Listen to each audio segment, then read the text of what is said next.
maintenant, on va voir le module espace chantier. C'est c'est exactement comme le module matériel, gestion chantier et matériel. Sauf la différence, c'est que ici, euh, on fait l'accès uniquement à certains chantiers, c'est-à-dire cet espace, on peut dire cet espace, il est réservé pour les utilisateurs de chantier. Parce que donc ils n'ont l'accès qu'un seul chantier ou bien deux chantiers. Alors que dans son module, le responsable peut avoir accès à plusieurs chantiers. Si on va voir par exemple carburant ici, voilà, on choisit un chantier. Et ce n'est pas le cas dans espace chantier. Alors espace chantier, l'administrateur affecte à chaque utilisateur son chantier. Comme il se peut qu'un utilisateur peut avoir accès à deux chantiers, comme dans le cas, voilà, par exemple, Toudra 2011, TDD 2011, cet utilisateur, Shahid Madani, a l'accès à deux chantiers uniquement. Ça d'une part. D'autre part, l'utilisateur ici n'a pas le droit de ni modifier ni supprimer. Si on voit par exemple ici les listes consultées, voici, donc il n'y a pas la possibilité ni de modifier ni de supprimer. S'il y a une erreur, donc il va envoyer un message dans la messagerie au responsable de chaque module. Par exemple, s'il y a une erreur dans le pointage personnel,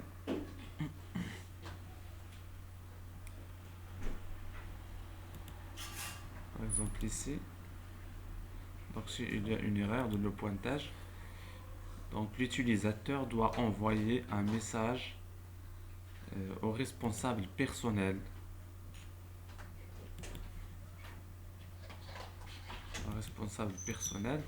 en disant qu'il faut rectifier la dite information. S'il y a une erreur dans le module, dans le menu par exemple réception ou bien commande interne, il faut envoyer un message au responsable achat ou bien au responsable matériel et chantier, c'est-à-dire ce module. C'est-à-dire ce module. S'il y a une erreur dans gestion matérielle, donc il faut envoyer un message au responsable matériel. Voilà, donc l'utilisateur de chantier peut saisir la liste des fournisseurs ou bien des salariés qui, a dans, qui ont dans son chantier, mais ils ne sont pas effectivement, ils n'apparaissent pas dans la liste qu'après avoir été validés par le responsable de chaque module. Par exemple, si je saisis un salarié,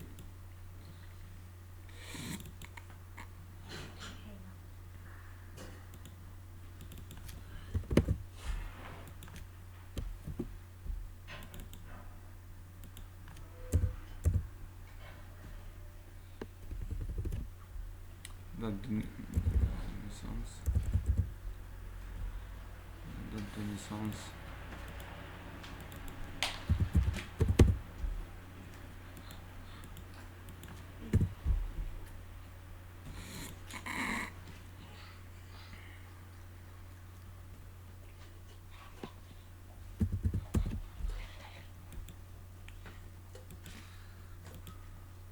donc ça ce n'est pas une information obligatoire, date d'embauche, par exemple 2000, non, 2020, donc c'est un nouveau agent de maîtrise, ou bien on peut dire hmm,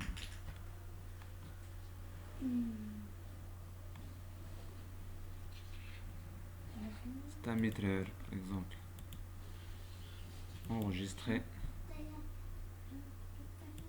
donc c'est monsieur Mirdad,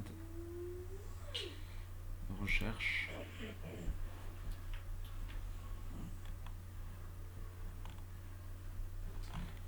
par exemple, ces salariés, ils sont déjà validés par euh, responsable module personnel. On a ça, c'est-à-dire cette icône, alors que celui-là n'a pas encore été validé parce que on n'a pas, on a la possibilité de soit supprimer, soit modifier. Et dit que n'a pas encore été validé. Par exemple ici, euh, voilà, voici le salarié qu'on a saisi, c'est Miqdad. Alors maintenant, dit n'a pas encore été validé, on a la possibilité soit de modifier, soit de supprimer ou bien archiver. On peut lui ajouter aussi une photo.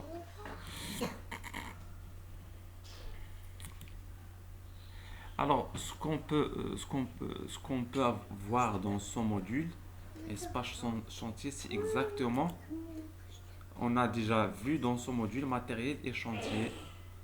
Donc, on ne va pas revoir tous les détails concernant ce module parce qu'ils sont déjà cités dans cette partie. Sauf on a dit que ici, là, il n'y a pas la possibilité de modifier les données. Voilà.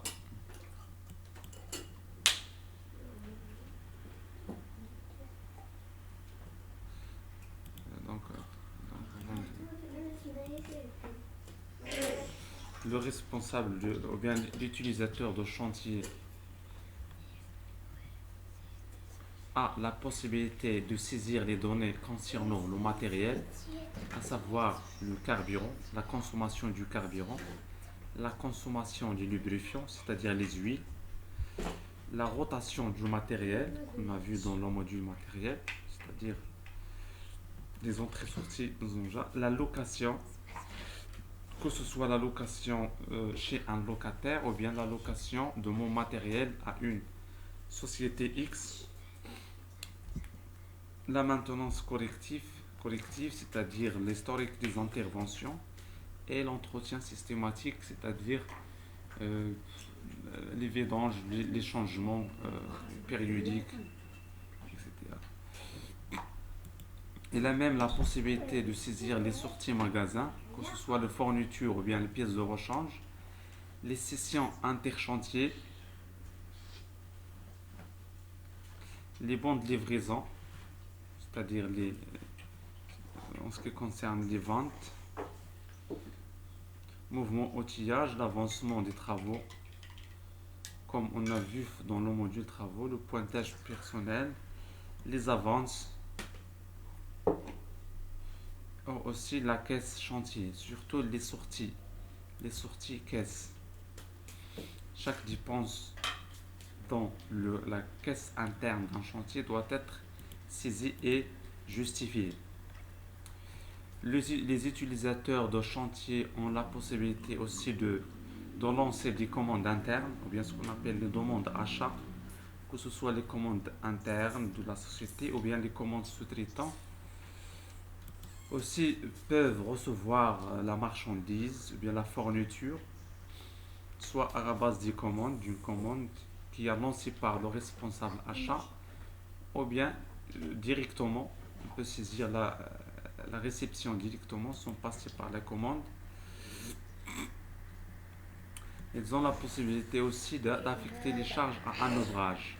Vers la fin, lorsque l'utilisateur de chantier saisit les données, il doit faire une opération. C'est bien sûr si je veux afficher l'état qu'on va voir dans nos tableaux de bord, état des dépenses par ouvrage, il doit faire cette opération, affecter à chaque chantier, à chaque ouvrage de chantier, certaines dépenses. Donc on a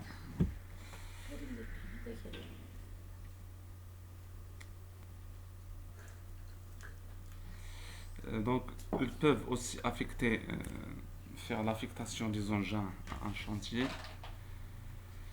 Donc si je souhaite accéder parce que je travaille dans ce chantier, il faudra 2011 parce que cet utilisateur il a le droit d'accéder à deux chantiers. Donc, si je souhaite accéder à notre chantier, il suffit de cliquer sur liste du chantier et choisir un autre. Voilà.